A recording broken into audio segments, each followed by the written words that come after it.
ಶಿವಮೊಗ್ಗ ಮಹಾನಗರ ಪಾಲಿಕೆ ಮಾಡಬೇಕಾದ ಕೆಲಸವನ್ನು ಶಿವಮೊಗ್ಗ ಸಂಚಾರಿ ಪೊಲೀಸರು ಮಾಡುವ ಮೂಲಕ ಸಾರ್ವಜನಿಕರ ಶ್ಲಾಘನೆಗೆ ಕಾರಣರಾಗಿದ್ದಾರೆ.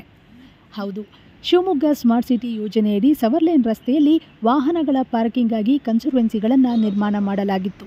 ಆದರೆ ಜನೋಪಯೋಗಿಯಾಗದೆ ಗಿಡಗಂಟೆಗಳು ಬೆಳೆದು ಮದ್ಯದ ಬಾಟಲಿಗಳು ದುರ್ನಾತದಿಂದ ಕೂಡಿದ್ದಂತಹ ಈ ಕನ್ಸರ್ವೆನ್ಸಿಗೆ ಶಿವಮೊಗ್ಗ ಪಶ್ಚಿಮ ಸಂಚಾರಿ ಪೊಲೀಸರು ಹೊಸ ರೂಪವನ್ನು ನೀಡಿದ್ದಾರೆ.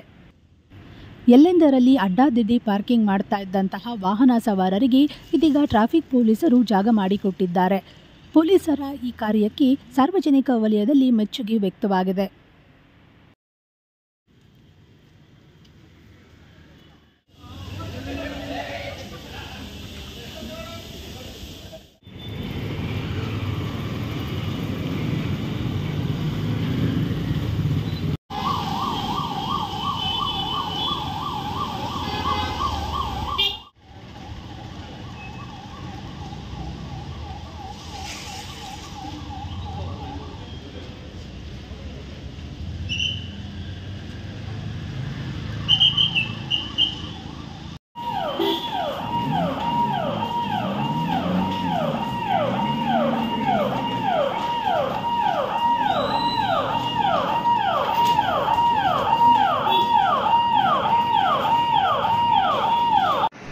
ಬಜಾಜ್ ಸರ್ ಸಾಕು, ಅವ್ರು ತಗೋ ತಿರುಮಲೆ ಸರ್.